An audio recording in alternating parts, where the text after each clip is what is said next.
Welcome back. I included in this portion solving literal equations involving rational expressions because they're very useful in your future work in mathematics and the other sciences. Okay, number 1 here, m equals y minus y1 over x minus x1, and you're asked to solve for y. If you would recall, this one is the slope formula you have already met. Okay? Now, since we have already one fraction on the left and one fraction on the right, I can just cross multiply and I will have what? Y minus y1 times 1 equals m times x minus x1. And we are solving for y, which means we will isolate all terms containing y. And there's only one term containing y here.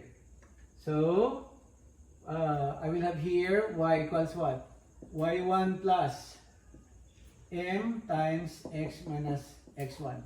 So, you can have that as your answer for y. It will be more complicated if we were solving for x. Okay? Now, what about number 2? Number 2 here has two fractions on the left hand side. So, what you can do is multiply the whole equation by the LCM of the denominators. So meaning, I will now again ask you, what will represent the factor f? It will be f. What about p? It will be p. What about q? This will be a q.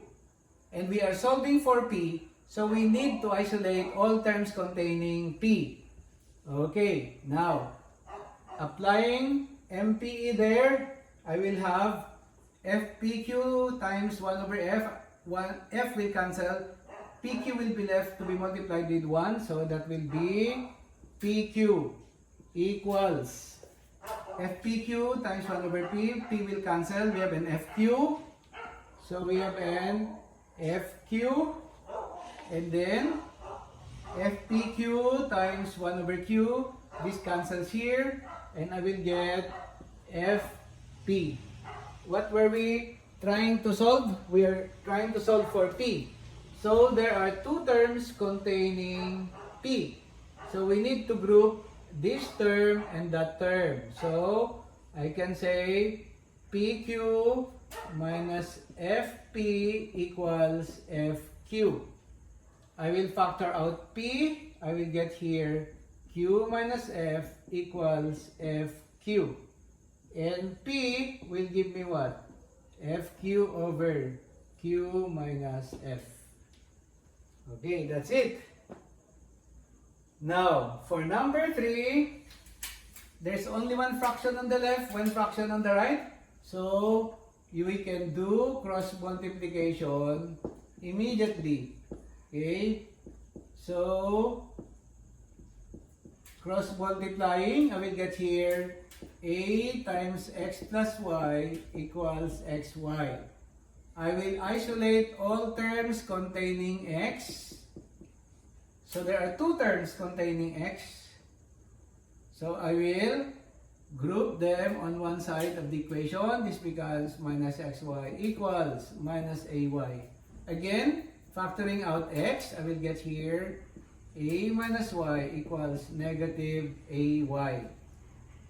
Okay, therefore, x will be minus ay over a minus y. Had I done transferring ax to the other side, I would have a different answer but will be the same. Meaning, I can make this positive by factoring out the negative here. So, negative a plus y. And then, I will cancel this and my answer is ay over y minus a. Okay? Now, what about the last number? Last number there is 1 over c minus y plus 2 over c plus y equals 1 over y. What do you think will be the LCM? What will represent c minus y? It will be c minus y. What will represent c plus y? That will be c plus y. What will represent y? That will be y. Okay. So we will multiply this LCM to this. So I will cancel c minus y and c minus y. I will be left with y times c plus y plus 2. This cancels with this. So I'm left with c minus y times y. So y times c minus y. And here I will be left with c minus y times c plus y.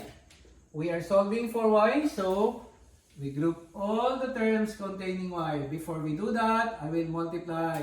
This is cy plus y squared plus 2cy minus 2y squared equals c squared minus y squared, the difference of two squares.